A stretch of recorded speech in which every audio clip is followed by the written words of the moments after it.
Good afternoon or evening, morning, whenever you are watching this, my friends. This is Tracy Brown, your somatic dietitian and attuned eating specialist, and I thought I would hop on today for our regular Tuesday meeting.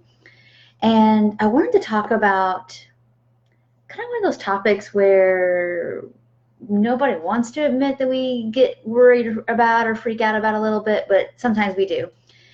And so I'm going to kind of hop a couple different topics, so just stay with me because I was sitting here working on my somatic nutrition counseling skills course, and there's only so long I can read about polyvagal theory and sequential neural development and what's going on that's impacting our clients' ability to recover from disordered eating without my eyeballs starting to fall out. And it's not that I don't love this stuff. It's, oh my gosh, it's super great. But, I want to teach you how to help your client who might have some 0 through 9 month attachment issues and how that impacts food, to actually know what that is and research it, and then figure out a way dietitians can use that information. Takes a lot of brain power. So anyway, that's what I'm doing this afternoon. And I thought I would take a break. And one of the reasons I have a break, and I have these 2 precious hours to work on this super yummy and vital and important content for you all coming in 2020, is that I had a couple hours with no clients. And that's not typical for me. I keep my schedule pretty tight. And it's one of those things that, again, I'm not any overnight success here. I've been doing this work for almost 14 years and been online for, I started dabbling in 2014, but really probably more like 2015, 16, I get kind of serious, so it's been, 3 or 4 years of being very, very consistent, and I still have gaps.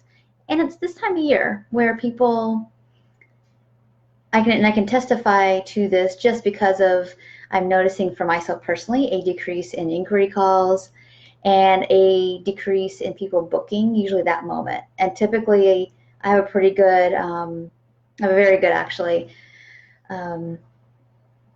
definitely over 50%, if not sometimes even 75%, rate of people saying yes when they call me, either into my group or to a one-on-one. And that's not the case so much. I've had some people be willing to schedule out for January but not start now because of finances. And I think sometimes it's the finances, but a lot of times our clients are just feeling so overwhelmed.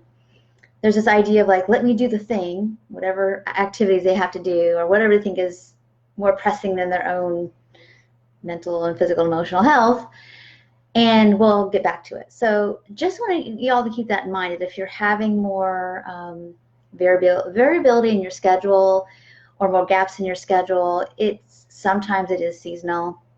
And there are some things we can do about that. So number one, be like me and take advantage of this free time to do some research, clean up your office. For me, it's like actually make my office messier because I'm doing research and creating stuff for you all. And work on some of your marketing for 2020. I've been doing both of that this afternoon, is that I'm working on some copy and you kind of planning some webinars for potential clients. And I think that's important that you, instead of panicking, and what am I doing wrong? It's like, okay, well, how do I use this time for either creating something that I know that people want, or actually just hopping on the phone? And we'll talk about that in a second. And so that's what I want you to be thinking about, is like, how can you use this time? Or just use this time to like, oh, I've been pretty busy either with school or family stuff, building my business or whatever. Maybe I just need to take a pill, just chill a couple hours today when I usually don't get to, and take a longer walk or call a friend, go get some coffee, do some shopping that you need to get done. Actually, when I had an extra hour, I think, I don't know what day it was the other day, but I'm like, I need to get to the dollar store and get some more cleaning supplies because it's been a while since that shower has been cleaned. And it felt really good to use that time to be productive doing something, all right? And so that's something you can all think about. On the flip side, if you're just getting started out and you're having trouble either getting calls, fearful to connect with people, today's your moment.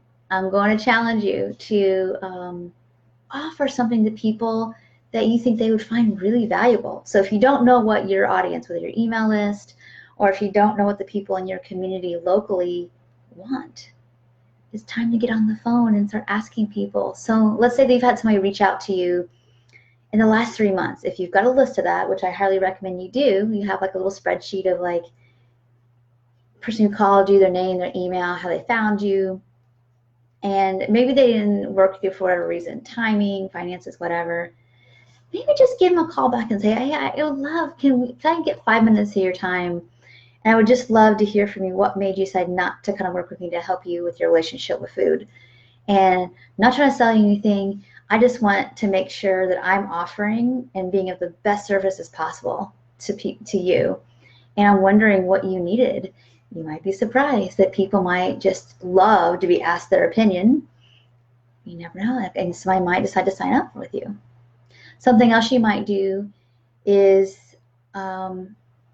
maybe put together a webinar and, talk about something that you kind of feel like there's a little bit missing and what you see out there.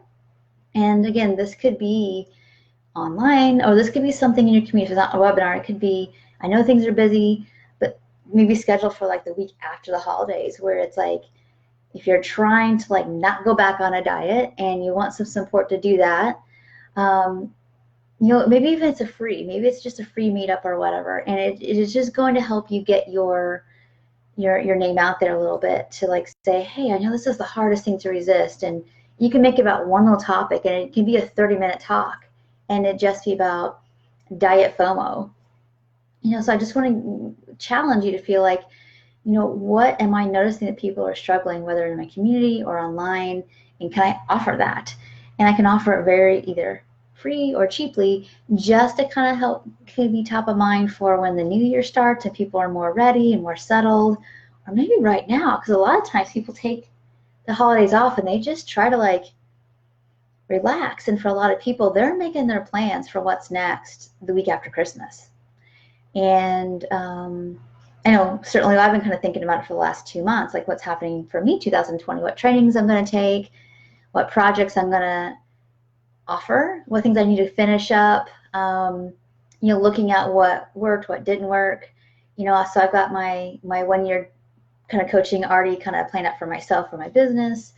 I'm kind of sticking with the same supervision people I had the last 2 years, and maybe dipping my toe in a couple other people and interviewing them. So I've already been putting feelers out there like, hey, I don't know if we can even start in the next 3 or 4 weeks, but I'm ready to go, because I'd like to get a start on what's happening. And you're going to have people like that who are just like, they're not in checkout mode for the year yet. They're actually planning.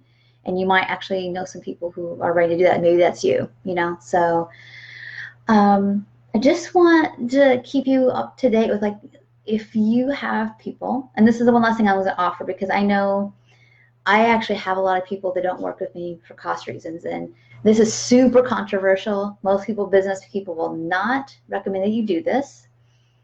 I actually like doing it, and I discount a very small package of my sessions every single year around this time of year. So I've already done it through my group. That kind of offer happened, and I gathered, I think, 6 new people into my group. And they might stick, they might not, but that's okay. They get a taste of it. If you all saw the emails and the prompt I did on Saturday about offering a full year of coaching for about, I don't know, was it the 6? It's, what did I price it at? I mean, a 1/7 of the normal price, and if people are still interested, I'm open. If somebody wants to private message me about, like, oh, I missed that, hey, but I'm still interested, let me know.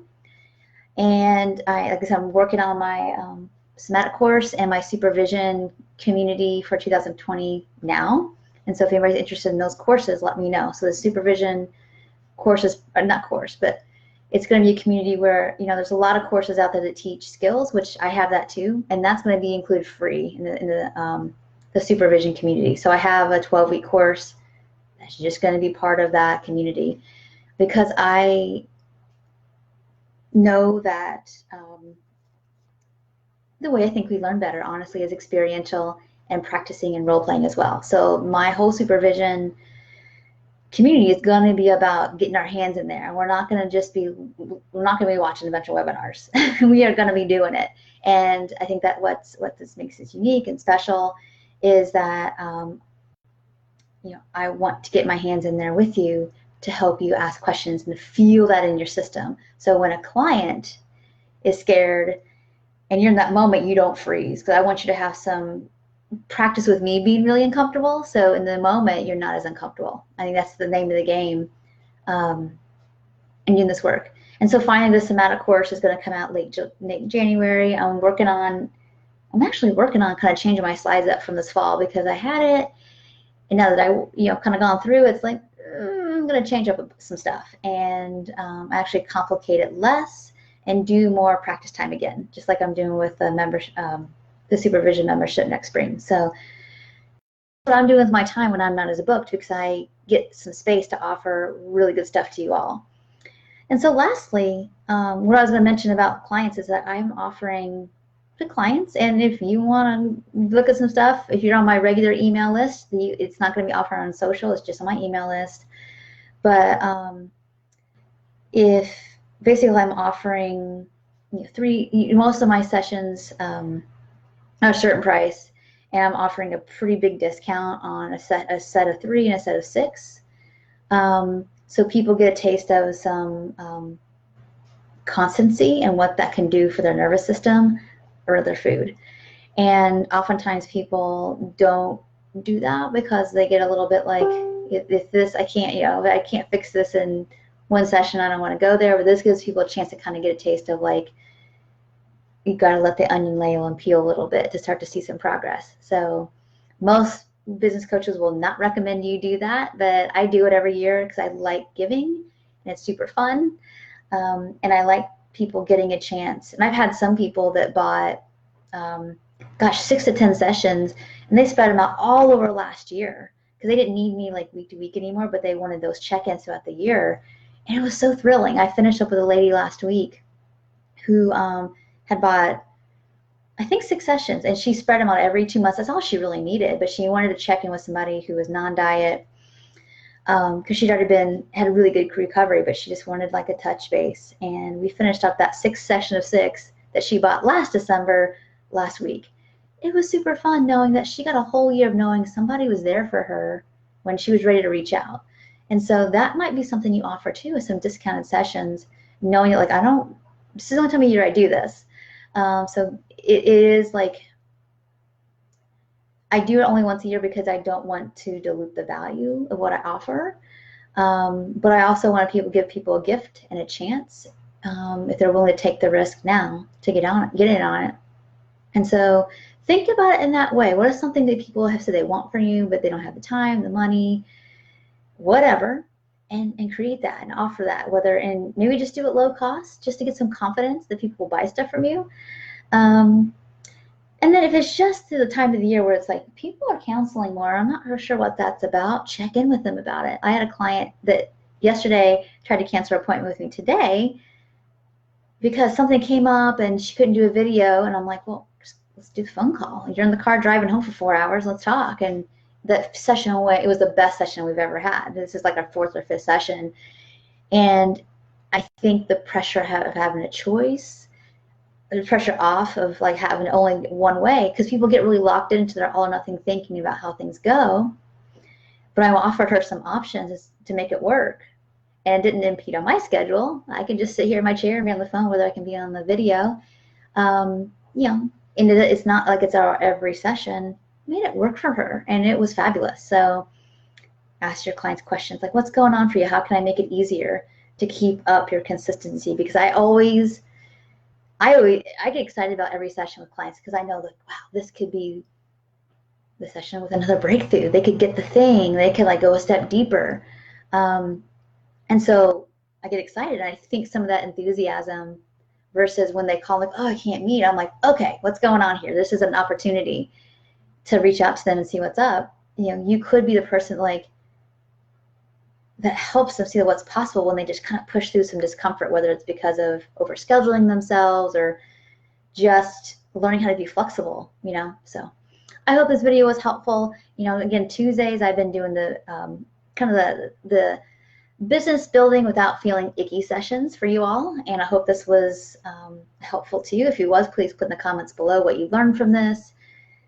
What happens for you when your census goes low? Do you panic? Do you like kind of get too lost in busy work without purpose? Like, what happens for you? I'd love to hear, and let's talk about it. And I used to do that too, panic and get lost in busy work, but now I can use this space for very intentional purpose. So anyway, Lisa, thank you so much for joining. I'm actually going to hop off, unfortunately, but please watch the entire video, and I would love to support you with any questions you have about what's going on in your practice census right now and brainstorm with you. I'll be around to answer your questions if you tag me. So thanks so much for watching, and I'll talk to you next time. Bye for now.